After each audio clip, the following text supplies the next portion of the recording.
Como posso ter paz se minha família vive em guerra? Um homem perguntou a Buda. O homem chegou até Buda com o rosto marcado pelo cansaço. Não o cansaço de uma noite mal dormida, mas o esgotamento de anos tentando manter a paz numa casa onde a guerra era constante. Seu pai brigava com sua mãe. Sua mãe brigava com seus irmãos. Seus irmãos brigavam entre si. E ele, no meio de tudo isso, tentava ser o mediador, o pacificador, o único sensato, mas estava exausto. Cada dia era um campo de batalha emocional.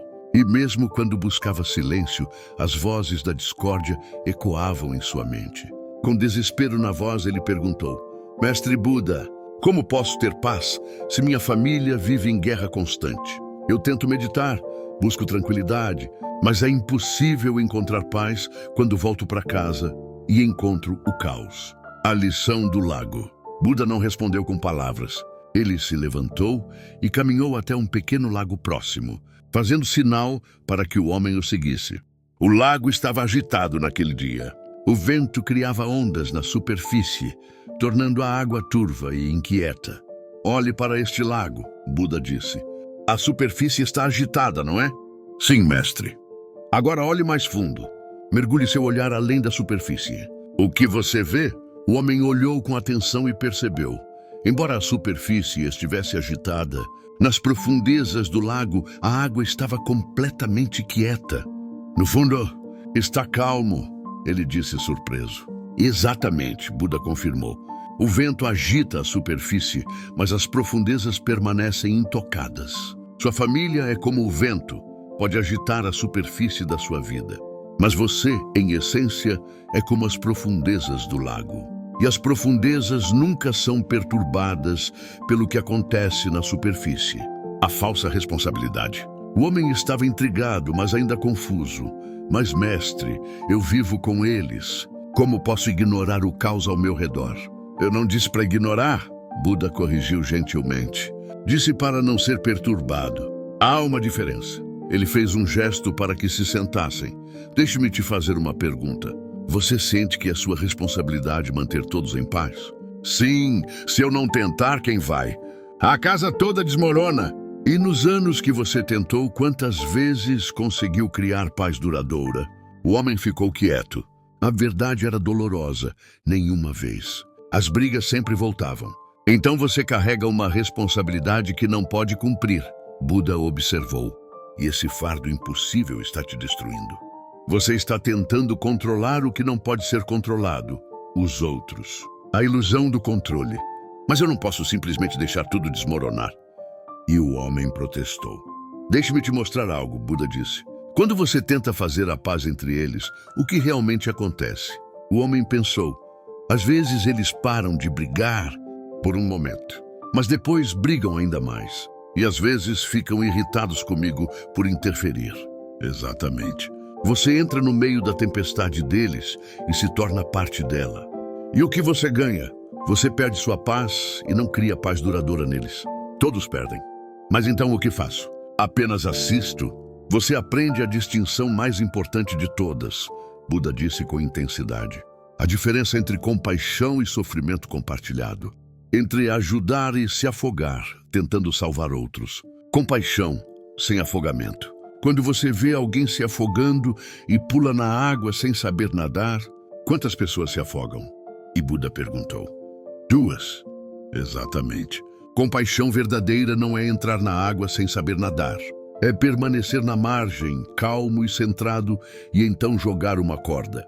Você pode ter compaixão pela dor da sua família. Pode querer que eles encontrem paz. Mas você não pode encontrar paz por eles. E se você perde sua própria paz tentando, você não ajuda ninguém. O homem começou a ver. Então devo manter minha paz independente do caos deles? Não é independente, Buda corrigiu. É apesar de.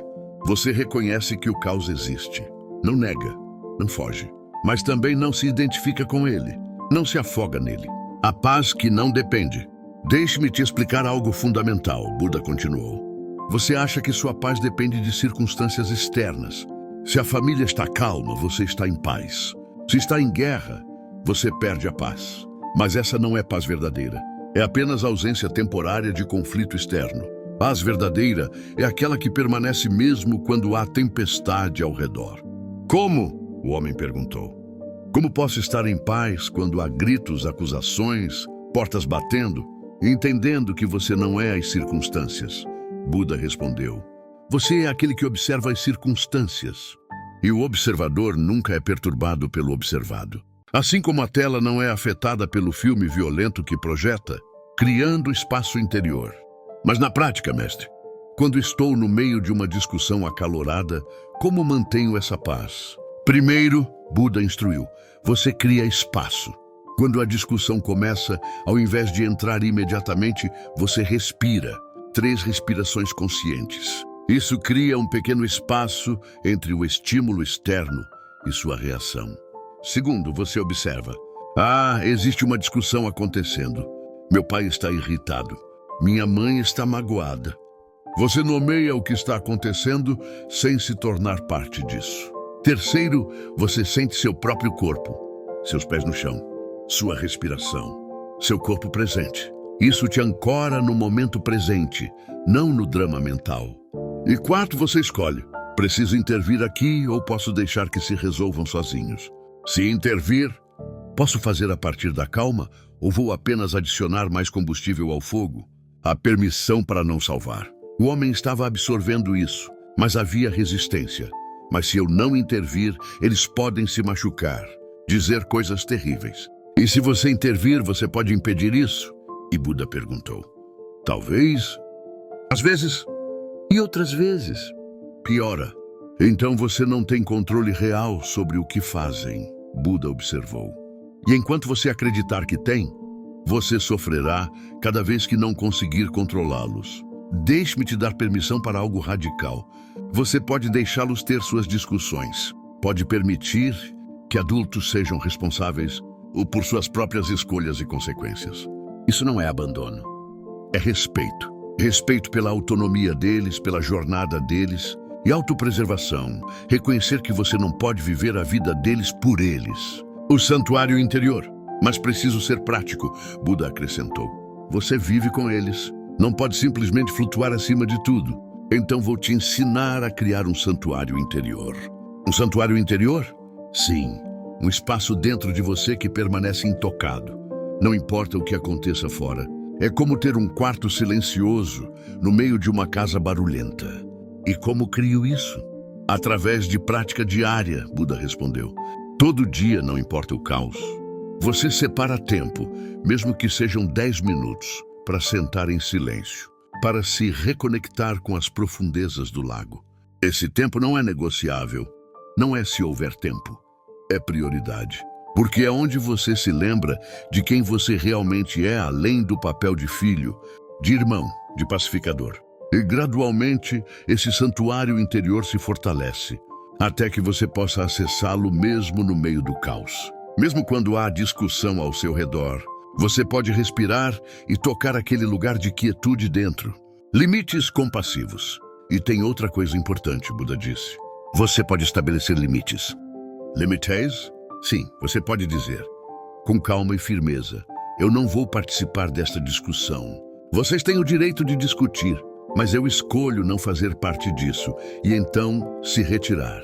Isso não é egoísmo, é autocuidado. É reconhecer que você não pode se sacrificar infinitamente tentando consertar o que não pode ser consertado. Você pode amar sua família e ainda assim ter limites. Pode ter compaixão sem se tornar vítima da disfunção deles. O homem sentiu lágrimas, mas isso parece desistir deles. Não é desistir, Buda corrigiu gentilmente. É parar de se perder tentando salvá-los. Há uma diferença sutil, mas crucial. O exemplo silencioso. E aqui está algo fascinante. Buda continuou. Quando você para de tentar fazer a paz forçadamente e encontra a paz dentro de si, você se torna um exemplo. Sua presença calma, sua recusa em entrar no drama, sua paz que não depende deles. Isso, silenciosamente, mostra outro caminho.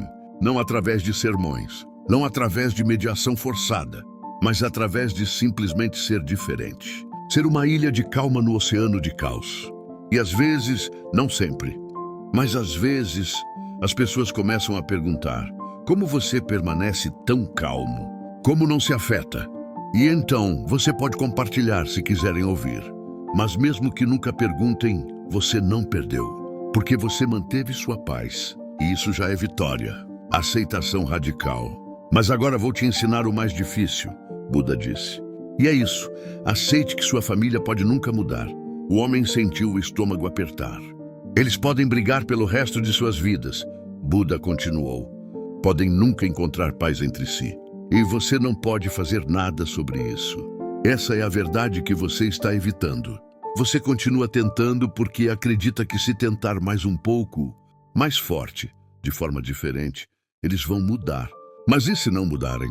Você vai desperdiçar sua vida inteira em guerra interna, em luta contra o que é, ou vai aceitar isso é o que é e encontrar paz apesar disso? Aceitação não significa gostar, não significa aprovar, significa parar de lutar contra a realidade. E na rendição à realidade vem a paz, a transformação. O homem ficou em silêncio por longo tempo. Algo fundamental estava se reorganizando dentro dele. Mestre, ele finalmente disse, toda a minha vida eu achei que meu dever era manter a paz da família, que se eu não conseguisse, eu era um fracasso. E agora? Agora vejo, eu estava criando meu próprio inferno, tentando controlar o incontrolável. Estava me afogando, tentando salvar pessoas que não pediram para ser salvas. Sim, Buda confirmou. E agora você está livre para fazer uma escolha diferente. Mas ainda vou morar com eles, o homem disse. Ainda vou ouvir as discussões. Sim, Buda concordou. Mas você não vai mais carregar o peso de achar que precisa consertá-las. Você vai ouvir como se ouvisse chuva caindo, reconhecendo o que está acontecendo, mas sabendo que você não é a chuva. E quando for apropriado, verdadeiramente apropriado, não por compulsão, você pode oferecer ajuda, mas a partir da paz, não do desespero, a partir da plenitude, não do vazio. A prática diária. Então aqui está a sua prática, Buda concluiu. Todo dia, antes de enfrentar sua família, você se senta. Você mergulha nas profundezas do lago. Você lembra quem você é além dos papéis, além do drama. E durante o dia, sempre que sentir a paz sendo perturbada, você respira. 3 respirações conscientes. E pergunta, estou reagindo ou respondendo? Estou sendo puxado para o drama ou permaneço centrado? E à noite você revisa. Onde perdi minha paz hoje? Onde consegui mantê-la? Sem julgamento. Apenas observando, aprendendo. E com o tempo, as profundezas do lago se tornam mais acessíveis. A paz interior se estabiliza e o caos externo, embora ainda exista, perde o poder de te destruir. O homem se levantou, sentindo-se mais leve do que havia se sentido em anos. Obrigado, mestre. Eu vim buscando uma forma de mudar minha família. E o Senhor me ensinou a parar de tentar mudá-los e começar a me ancorar em mim mesmo. Exatamente, Buda disse sorrindo. E, ironicamente, quando você para de tentar mudar os outros e muda a si mesmo, você pode descobrir que sua presença calma influencia mais do que todo o seu esforço. Anterior jamais conseguiu, mas mesmo que não influencie, você estará em paz. E essa é a única paz real, aquela que não depende de ninguém mudar, exceto você. O homem partiu, voltando para a mesma casa caótica, mas levando algo novo. A compreensão de que ele poderia ser o lago profundo e calmo, mesmo quando ventos agitassem a superfície. E que talvez, apenas talvez, sua calma inabalável pudesse eventualmente ensinar à sua família algo que palavras nunca poderiam. Que a paz é possível, mesmo no meio da tempestade. Não porque a tempestade para, mas porque você aprende a descansar nas profundezas, que a tempestade não pode alcançar.